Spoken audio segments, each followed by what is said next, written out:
Dekade 1980-an di Indonesia adalah sebuah masa yang penuh dengan kontradiksi. Di satu sisi, pembangunan ekonomi sedang gencar-gencarnya dilakukan oleh rezim Orde Baru. Stabilitas politik dijaga dengan sangat ketat. Namun, di balik narasi kemajuan tersebut, ada harga mahal yang harus dibayar. Kebebasan berpendapat dibungkam. Pemerintah menerapkan kontrol ketat terhadap media, pers, dan tentu saja karya sastra. Saringan sensor ada di mana-mana, dan oposisi politik diredam sebelum sempat tumbuh. Latar belakang politik yang hegemonik inilah yang kemudian membentuk landscape sastra Indonesia angkatan 80. Para sastrawan menghadapi tembok tebal bernama stabilitas nasional. Menulis secara terang-terangan menentang ketidakadilan sosial bisa berarti pelarangan buku atau bahkan jeruji besi. Dalam tekanan yang begitu masif, dunia sastra tidak lantas mati. Sebaliknya, tekanan ini melahirkan kreativitas baru, sebuah taktik bertahan hidup di mana kritik tidak lagi diteriakkan dengan lantang, melainkan dibisikkan lewat simbol, alegori, dan metafora yang subtil. Sastra era 1980-an memiliki wajah yang sangat unik jika dibandingkan dengan angkatan sebelumnya. Jika angkatan 66 cenderung politis dan meledak-ledak, maka angkatan 80 memiliki jalan memutar. Karakteristik pertama yang paling menonjol adalah penggunaan metafora, simbolisme, dan aliran surrealisme yang kental. Para penulis sengaja mengaburkan batas antara realitas dan fantasi.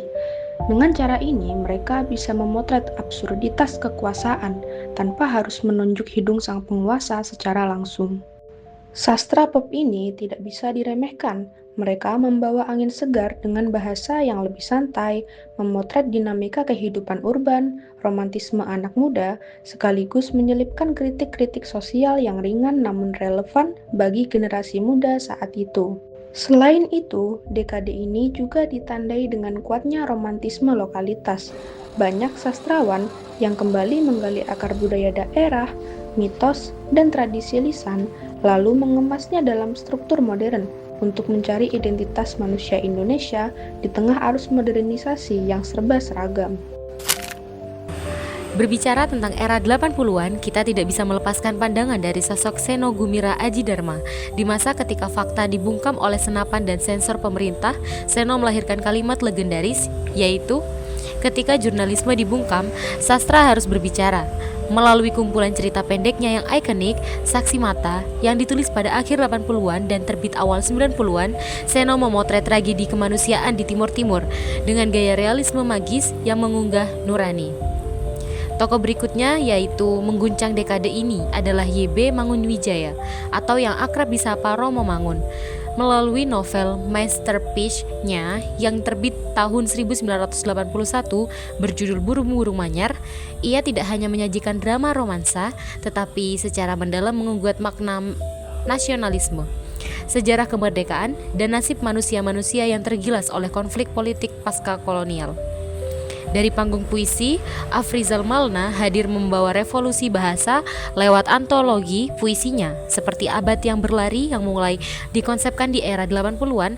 Afrizal memotret manusia urban yang terasing di tengah kepungan barang-barang komoditas dan modernitas Jakarta.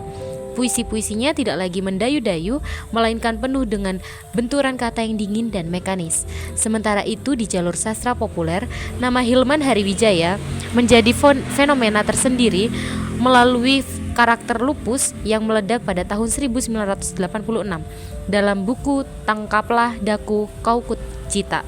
Hilman berhasil mendefinisikan ulang budaya populer remaja Indonesia dengan gaya bahasa yang segar, humoris, namun tetap memiliki kepekaan sosial terhadap realitas kota besar. Terakhir, kita harus mencatat sebuah perlawanan paling sunyi namun paling keras dari dalam penjara Pulau Buru. Pramoedya Ananta Toer, meskipun statusnya dilarang dan bukunya dibakar, berhasil menerbitkan Bumi Manusia pada tahun 1980.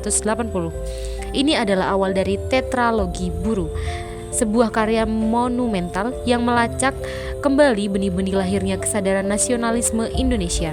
Buku ini beredar secara sembunyi-sembunyi dari tangan ke tangan, menjadi bukti bahwa ideologi dan estetika tidak bisa dipenjara oleh sensor seketat apapun.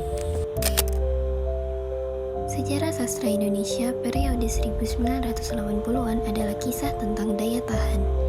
Ia adalah bukti otentik bagaimana kreativitas manusia justru mekar dengan indah ketika ruang geraknya dipersempit. Para sastrawan era 80-an telah mengajarkan kepada kita bahwa tulisan bukan sekadar susunan kata di atas kertas, melainkan sebuah rekaman zaman, sebuah cermin jujur dari sebuah bangsa yang sedang mencari jiwanya di tengah tekanan. Melalui metafora yang cerdas, romansa pop yang jenaka, hingga gugatan sejarah yang berani, sastra era 80-an tetap hidup dan terus menginspirasi kita hari ini untuk tidak pernah takut menyuarakan kebenaran.